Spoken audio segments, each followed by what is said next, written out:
Hello friends, एक बार फिर से आपके सामने हाजिर हूँ एक नए वीडियो को लेकर। ये टॉपिक लिया गया है क्लास 12th फिजिक्स से और टॉपिक है electronic theory of origin of charges. यानी चार्ज सबसे पहले कैसे उत्पन्न हुआ इसको यहाँ पे समझाया गया है। यानी कि जैसे मान लीजिए कि हम जानते हैं कि कोई भी सब्सटेंस बहुत सारे छोटे छोटे कणों से मिलकर बना होता है और उन कणों को यानी उन पार्टिकल्स को हम एटम कहते हैं। Smallest particle of any substance is called atom.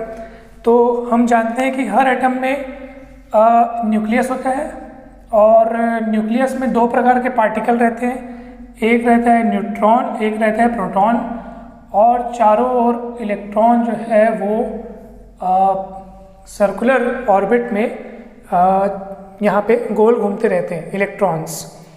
और इलेक्ट्रॉनों में होता है नेगेटिव चार्ज, प्रोटॉन में होता है पॉजिटिव चार्ज और न्यूट्रॉन में होता है कोई चार्ज नहीं, यानी न्यूट्रॉन होते हैं न्यूट्रल। प्रोटॉनों में जितना पॉजिटिव चार्ज होता है उतना ही इलेक्ट्रॉनों में नेगेटिव चार्ज होता है, यानी चार्जेस की मात्रा बराबर रहती है। इसके अलावा किसी भी एटम में न्यूक्लियस में जितने प्रोटॉन रहते हैं उतने ही इलेक्ट्रॉन चारों ओर अलग अलग ऑर्बिट्स में घूमते रहते हैं। यानी इसमें कुछ इलेक्ट्रॉन, इसमें कुछ इलेक्ट्रॉन, इसमें कुछ इलेक्ट्रॉन, लेकिन टोटल नंबर ऑफ इलेक्ट्रॉन्स उतने ही होते हैं जितने कि न्यूक्लियस में प्रोटॉन होते हैं। यानी अगर देखा जाए तो प्रोटॉनों की संख्या इज इक्वल्स टू इलेक्ट्रॉनों की संख्या, number of proton is equal to number of electrons. और हर प्रोटॉन का चार्ज इलेक्ट्रॉन के चार्ज के जितना ही होता है, इक्वल होता है। बस फर्क किस बात का होता है कि प्रोटॉन में होता है पॉजिटिव चार्ज, इलेक्ट्रॉन में होता है नेगेटिव चार्ज, लेकिन मात्रा दोनों की बराबर है, अमाउंट चार्ज का बराबर है। ठीक है, नेचर अलग अलग है। इसीलिए देखा जाए तो पूरा एटम जो है पॉजिटिव और नेगेटिव चार्ज दोनों प्रकार के पार्टिकल होने के बावजूद पूरा एटम न्यूट्रल होता है। तो न्यूट्रल इसलिए होता है क्योंकि जितने पॉजिटिव चार्ज पार्टिकल हैं उतने ही नेगेटिव चार्ज पार्टिकल भी हैं। तो पूरा एटम क्या होता है, न्यूट्रल होता है। साथ ही साथ हम एक और बात यहाँ पर देखते हैं कि वे इलेक्ट्रॉन जो न्यूक्लियस के बेहद करीब हैं, जैसे पहले ऑर्बिट के इलेक्ट्रॉन्स या दूसरे ऑर्बिट के इलेक्ट्रॉन, ये काफ़ी करीब होने के कारण न्यूक्लियस से, क्योंकि न्यूक्लियस में पॉजिटिव चार्ज होता है प्रोटॉनों के कारण, तो ये इलेक्ट्रॉन न्यूक्लियस से काफ़ी स्ट्रांगली कनेक्टेड होते हैं और ये आसानी से उस एटम को छोड़ करके नहीं निकलते हैं और इनको निकालने के लिए बहुत अधिक एनर्जी की ज़रूरत पड़ती है, क्योंकि ये न्यूक्लियस से काफ़ी तेज एट्रैक्शन द्वारा बंधे होते हैं। तो ऐसे इलेक्ट्रॉनों को हम लोग कहेंगे बाउंडेड इलेक्ट्रॉन्स। और ऐसे इलेक्ट्रॉन जो न्यूक्लियस से थोड़े दूर हैं, चौथे पाँचवें शेल के, छठवें शेल के, तो ऐसे इलेक्ट्रॉन्स जो न्यूक्लियस से काफ़ी दूर हैं, जिनको थोड़ी बहुत एनर्जी देकर भी हम वहाँ से निकाल सकते हैं एटम से, तो ऐसे इलेक्ट्रॉनों को कहते हैं हम लोग फ्री इलेक्ट्रॉन्स। किसी भी सब्सटेंस के चार्ज होने के लिए, चार्ज होने का अर्थ ये है कि उसमें इलेक्ट्रॉनों की कमी होना या इलेक्ट्रॉनों की बढ़ोतरी होना। तो किसी भी एटम के चार्ज होने के लिए यही इलेक्ट्रॉन जिम्मेदार रहते हैं। फ्री इलेक्ट्रॉन्स के कारण ही कोई एटम पॉजिटिव चार्ज हो पाता है या नेगेटिव चार्ज हो पाता है। ये इलेक्ट्रॉन अंदर बहुत टाइटली स्ट्रांगली बंधे होते हैं, इसलिए एटम के चार्ज होने में इन इलेक्ट्रॉनों का कोई हाथ नहीं होता है। जब हम किसी सब्सटेंस को किसी दूसरे सब्सटेंस से रगड़ते हैं तो एक सब्सटेंस से इलेक्ट्रॉन निकल कर दूसरे सब्सटेंस में जाते हैं। यानी जिस सब्सटेंस में इलेक्ट्रॉन ज़्यादा टाइटली नहीं बंधे हैं, लूजली बंधे हुए हैं, वहाँ से इलेक्ट्रॉन निकल कर दूसरे सब्सटेंस में जाते हैं। तो जैसे मान लीजिए इस सब्सटेंस और इस सब्सटेंस को आपने रगड़ा, तो मान लो इलेक्ट्रॉन यहाँ से वहाँ गया, तो इसमें इलेक्ट्रॉनों की कमी हो गई, तो इसलिए ये वाला जो सब्सटेंस है वो पॉजिटिव चार्ज हो जाएगा और ये वाला सब्सटेंस हो जाएगा नेगेटिव चार्ज। पॉजिटिव चार्ज इसलिए हो जाएगा क्योंकि पहले तो प्रोटॉन और इलेक्ट्रॉनों दोनों की संख्या बराबर थी, प्लस माइनस दोनों बैलेंस थे, लेकिन अब इसमें इलेक्ट्रॉनों की कमी हो गई, नेगेटिव चार्ज पार्टिकल की कमी हो गई, यानी और लेकिन पॉजिटिव इतने ही बने रहे, यानी कि प्लस का पलड़ा अभी भारी हो गया, इसलिए इस पर पॉजिटिव चार्ज आ जाता है और उसमें इलेक्ट्रॉनों की संख्या बढ़ गई, नेगेटिव चार्ज पार्टिकल की संख्या बढ़ गई। यहाँ से इलेक्ट्रॉन वहाँ चले गए तो वहाँ इलेक्ट्रॉन बढ़ गए, इसलिए वो नेगेटिवली चार्ज हो गया। इस पर मैं आपको एक एक्सपेरिमेंट बताना चाहता हूँ। तो उससे ये टॉपिक और बढ़िया क्लियर हो जाएगा। चलिए देखते हैं।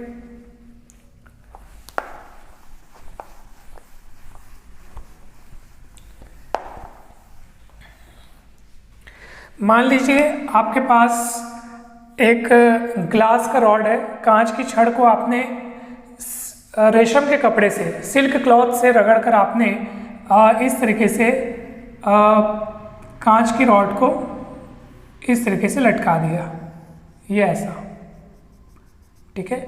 एक कांच की छड़ लेना है और उसको रेशम के कपड़े से रगड़कर इस तरीके से लटका देना है। ये धागा भी रेशम का ही है, ठीक है।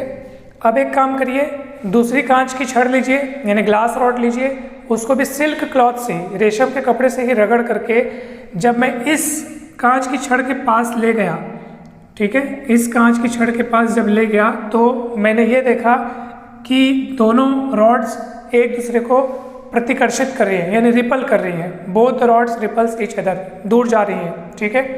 ये प्रयोग नंबर 1 हो गया। आइए अब मैं आपको एक दूसरा प्रयोग बताता हूँ। एक प्लास्टिक की रॉड लेकर उसको ऊनी कपड़े से यानी वूल से रगड़कर आपने यहाँ पे इस तरीके से उसको लटकाया, ठीक है। प्लास्टिक रॉड है, ऊनी कपड़े से आपने इसको रगड़ा है और इस तरीके से लटका दिया। एक दूसरा प्लास्टिक का रॉड लेना है, उसको भी ऊनी कपड़े से रगड़कर जब इसके करीब ले गया तो ये देखा कि अब ये भी इन दोनों के बीच भी यानी रिपल्शन होता है, प्रतिकर्षण होता है, दोनों एक दूसरे से दूर जा रहे हैं, ठीक है। पहले एक्सपेरिमेंट में क्या था, ग्लास की रॉड को मैंने रेशम के कपड़े से रगड़ा था और दूसरी वाली ग्लास की रॉड को उसको भी रेशम के कपड़े से रगड़ा था। दोनों को एक दूसरे के पास ले गया, यानी वो तो वही है, इसको उसके पास ले गया तो दोनों में रिपल्शन हुआ, प्रतिकर्षण हुआ। इसमें प्लास्टिक की रॉड है, ऊनी कपड़े से रगड़ा, दूसरी वाली प्लास्टिक रॉड उसको भी ऊनी कपड़े से रगड़ा, ले गया पास, प्रतिकर्षण हुआ, रिपल्शन हुआ। तीसरे प्रयोग में हम एक काम करते हैं, ग्लास की रॉड को रेशम के कपड़े से रगड़ के लटकाया और उसके करीब ले गया मैं प्लास्टिक की रॉड को जिसको मैंने ऊनी कपड़े से रगड़ रखा था। जब इसके पास ले गया तो देखा कि दोनों में आकर्षण हुआ यानी अट्रैक्शन हुआ, यानी कि दोनों एक दूसरे से आकर्षित होने लगे। तो तीनों एक्सपेरिमेंट से क्या निष्कर्ष निकलता है यानी क्या कॉन्क्लूजन निकलता है, तो कॉन्क्लूजन ये निकलता है कि जरूर कांच की छड़ में कोई एक टाइप का चार्ज आया होगा और प्लास्टिक की छड़ में यानी प्लास्टिक की रॉड में कोई दूसरे टाइप का चार्ज आया होगा, ठीक है। कांच की रॉड में कोई एक टाइप का चार्ज आया होगा और प्लास्टिक की रॉड में कोई दूसरे टाइप का चार्ज आया होगा। सबसे पहले 1785 में 1785 में बेंजामिन फ्रैंकलिन ने ग्लास की रॉड में जो चार्ज आया उसको पॉजिटिव चार्ज कहा। अब हम इस थ्योरी के हिसाब से देखते हैं कि आखिर यहाँ हुआ क्या था, ऐसा क्यों हुआ कि यहाँ रिपल्शन हुआ और इस केस में अट्रैक्शन हुआ। जरूर जब ग्लास की रॉड को आपने रेशम के कपड़े से रगड़ा था तो ग्लास की रॉड से इलेक्ट्रॉन निकलकर रेशम के कपड़े में गए थे, इसलिए ग्लास की रॉड पॉजिटिवली चार्ज हो गई थी। फिर दूसरी ग्लास की रॉड के साथ भी आपने ऐसा ही किया था, उसको भी रेशम के कपड़े से रगड़ा था, जब इसके पास ले गए क्योंकि उसमें भी पॉजिटिव चार्ज आ चुका था इसलिए प्लस प्लस रिपल्शन हुआ। यहाँ पर जब आपने इसको ऊनी कपड़े से रगड़ा था, कौन सी रॉड है ये, प्लास्टिक की रॉड, ऊनी कपड़े से जब हम इसको रगड़े थे तो यहाँ ठीक उल्टा हुआ था, यहाँ पर ऊनी के कपड़े से इलेक्ट्रॉन निकल करके भी प्लास्टिक की रॉड में गए थे। इसी कारण प्लास्टिक की रॉड जो है वो नेगेटिवली चार्ज हो गई थी, तो नेगेटिव चार्ज हो गया था। दूसरी प्लास्टिक की रॉड को भी आपने ऊनी कपड़े से रगड़ा था, उसके पास ले गए थे तो नेगेटिव में फिर रिपल्शन हुआ। मगर यहाँ पर ग्लास की रॉड के पास जो कि पॉजिटिव चार्ज है जिसको हम रेशम के कपड़े से रगड़े थे और प्लास्टिक की रॉड है जिसको हम ऊनी कपड़े से रगड़े थे जो कि नेगेटिव चार्ज हो गई थी, तो इसलिए माइनस प्लस में क्या हुआ, अट्रैक्शन हुआ। तो इससे एक निष्कर्ष निकलता है कि समान जाति के आवेश एक दूसरे को आकर्षित करते हैं और विपरीत जाति के आवेश उल्टा हो गया, विपरीत जाति के आवेश एक दूसरे को आकर्षित करते हैं और समान जाति के आवेश एक दूसरे को प्रतिकर्षित करते हैं। यानी like charge attract each other and unlike charges ripple, फिर उल्टा हो गया, unlike charges attract each other and like charges ripple each other, ठीक है। यानी प्लस के बीच रिपल्शन होगा, माइनस के बीच रिपल्शन होगा, यानी दोनों ही स्थितियों में प्रतिकर्षण होगा और प्लस माइनस के बीच अट्रैक्शन होगा। इसको बोलते हैं फंडामेंटल थ्योरी ऑफ इलेक्ट्रोस्टैटिक्स, ठीक है। स्थिर वैद्युत का मूलभूत नियम कि समान आवेशों में प्रतिकर्षण और विपरीत आवेशों में क्या होता है, आकर्षण। तो ये एक थ्योरी हो गया। आइए अब कुछ और टर्म्स को देखते हैं।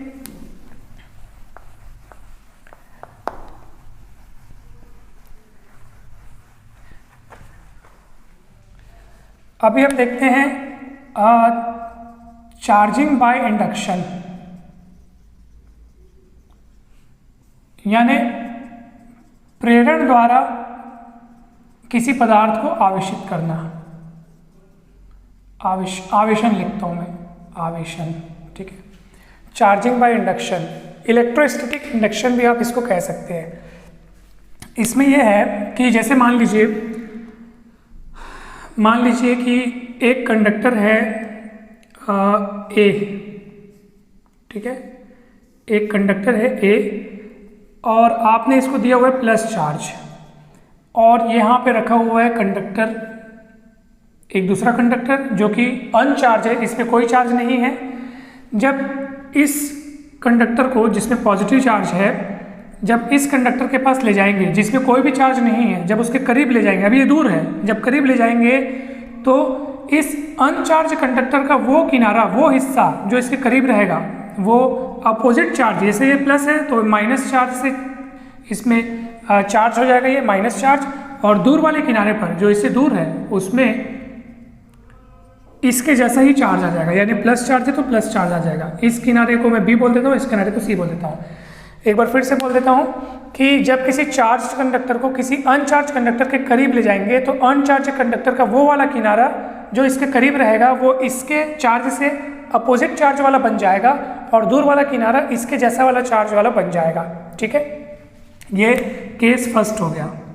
आइए अगर मैं एक काम यहाँ पे करूँ कि जैसे ये वाले किनारे को मैं अर्थिंग कर दूं, अर्थिंग यानी एक वायर जोड़कर अर्थ से कनेक्ट कर देता हूं, तो कुछ इस तरीके का होगा कि जैसे ये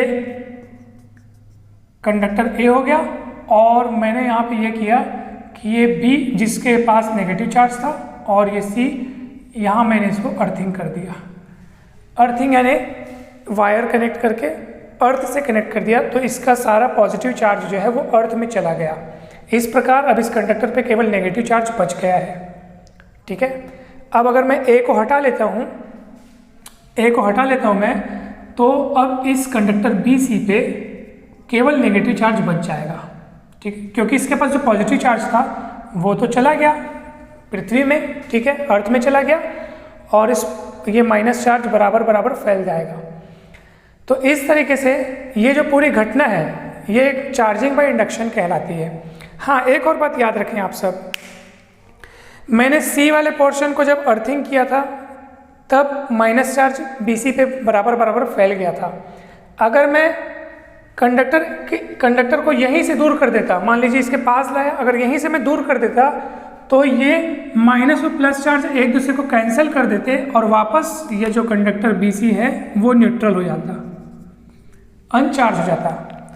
इस केस में मैंने जब दूर किया ना तो ये न्यूट्रल नहीं होगा, क्योंकि अब उस पर केवल माइनस बच गया है, प्लस तो चला गया इसका अर्थ के अंदर, इसलिए माइनस चार्ज बन जाएगा पूरा, यानी कि बीसी जो है ये कंडक्टर वो पूरा नेगेटिवली चार्ज सब्सटेंस बन जाएगा।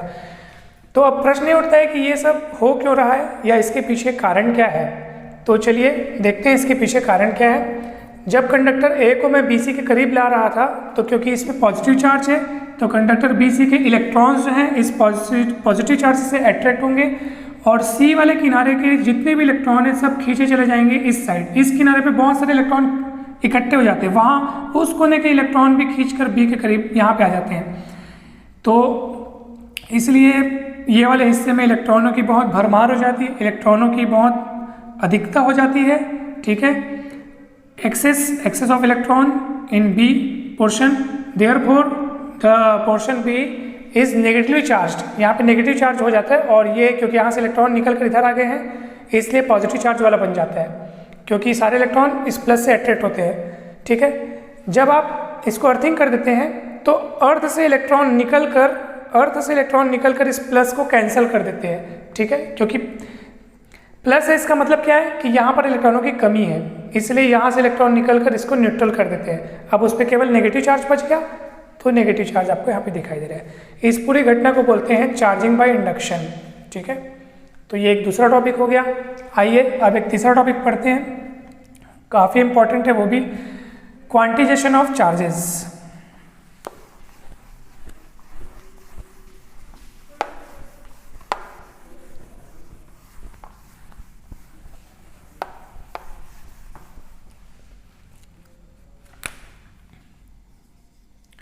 क्वांटिजेशन ऑफ चार्ज लिखता हूं मैं, हिंदी में इसको कहेंगे आवेश का क्वांटीकरण। अच्छा, अब मान लीजिए कि हम सभी को पता है कि एक इलेक्ट्रॉन पर 1.6 इंटू 10⁻⁻19 कूलम का माइनस चार्ज होता है। ठीक है, नेगेटिव चार्ज पार्टिकल है इलेक्ट्रॉन, तो इतना उसमें नेगेटिव चार्ज होता है एक इलेक्ट्रॉन पर। अब मान लेते हैं कि जैसे ये एक सब्सटेंस है और ये दूसरा सब्सटेंस है। ठीक है, मान लीजिए एक इलेक्ट्रॉन निकल कर इसमें चला गया, एक इलेक्ट्रॉन यहाँ से वहाँ चला गया, तो सीधी सी बात है कि एक इलेक्ट्रॉन यहाँ से यहाँ चला गया, इसका मतलब इसमें इतना, एक इलेक्ट्रॉन में जितना चार्ज होता है उतना यहाँ पे कम हो जाएगा, यानी यहाँ पे पॉजिटिव चार्ज आएगा, बिकॉज इलेक्ट्रॉन पे नेगेटिव चार्ज होता है। नेगेटिव चार्ज का निकलना मतलब उस बॉडी का पॉजिटिवली चार्ज बन जाना। ठीक है, इतना ही यहाँ पे नेगेटिव चार्ज आएगा, बिकॉज वहाँ पे नेगेटिव चार्ज एक बढ़ गया, तो इतना यहाँ पे नेगेटिव चार्ज बढ़ जाएगा। ठीक है, और उतना ही यहाँ पॉजिटिव चार्ज आ जाएगा, क्योंकि नेगेटिव निकल रहा है तो समझ जाइए पॉजिटिव आ जाएगा। यहाँ नेगेटिव, यहाँ उतना पॉजिटिव। अच्छा, हम देखते हैं कि चलिए मान लीजिए कि दो इलेक्ट्रॉन अगर इधर से इधर जाते तो क्या होता, तो यहाँ पर कितना नेगेटिव चार्ज आता, तो इसको मल्टीप्लाई बाय 2 कीजिए। तो जब इसको मल्टीप्लाई बाय 2 करेंगे तो ये 1.6 2 जा 3.2 बन जाएगा, 3.2 इंटू 10⁻⁻19 कूलम। उतना ही यहाँ पे क्या आ जाएगा, पॉजिटिव चार्ज आ जाएगा, 3.2 इंटू 10⁻⁻19 कूलम। यहाँ प्लस चार्ज आ जाएगा, वहाँ माइनस चार्ज आ जाएगा। चलिए एक काम करते हैं, मान लीजिए 3 इलेक्ट्रॉन इधर से इधर गए, तो यहाँ कितना नेगेटिव चार्ज आ जाएगा, -4.8, 16 का पहाड़ा बस पढ़ो और 10⁻⁻19 कूलम। यहाँ पे आ जाएगा +4.8 इंटू 10⁻⁻19 कूलम। यानी आप देख पा रहे हैं कि एक इलेक्ट्रॉन गया तो 1.6 हुआ, दो इलेक्ट्रॉन गया तो सीधा 1.6 से 3.2 हो गया। यानी अगर मैं सोचूं और मन में ये कल्पना करूं कि क्या यहाँ पर इतना चार्ज पॉसिबल है क्या, मैं एक एग्जांपल लेता हूँ, 2.4 इंटू 10⁻⁻19 कूलम।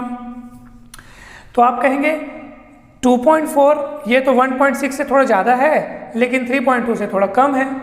इतना चार्ज इतना आता था जब एक इलेक्ट्रॉन गया था, इतना चार्ज इतना आता था जब दो इलेक्ट्रॉन गया था, और ये जो आप चार्ज लिखे हो वो इससे थोड़ा ज़्यादा दिख रहा है और इससे थोड़ा कम दिख रहा है। तो क्या ऐसा हुआ था क्या कि यहाँ से वहाँ एक इलेक्ट्रॉन नहीं गया था, दो भी नहीं गया था, बल्कि 1.25 या 1.5 इलेक्ट्रॉन गए थे? तो ये बात तो बहुत ही गलत लगती है, क्योंकि इलेक्ट्रॉन तो हमेशा एक जा सकता है, या दो जा सकता है, या तो 3 जा सकता है। इलेक्ट्रॉन को तोड़ के तो नहीं भेजा जा सकता, इसलिए ये वाला चार्ज इम्पॉसिबल है। 3 इलेक्ट्रॉन गए, इसका मतलब उस पर कितना चार्ज आया, 4.8 आया। 2 में 3.2 आता था, 3 इलेक्ट्रॉनों में 4.8 आया। क्या किसी पे इतना चार्ज पॉसिबल है क्या? 3.9 इंटू 10⁻⁻19 कूलम। आप बोलोगे ये वाला चार्ज थोड़ा ज़्यादा है, लेकिन इससे थोड़ा कम है। इतना चार्ज तब आता था जब वहाँ 2 इलेक्ट्रॉन गए, इतना चार्ज कब आया, जब 3 इलेक्ट्रॉन गए। ये तो उसके बीच का है, तो 2.5 इलेक्ट्रॉन क्या था क्या?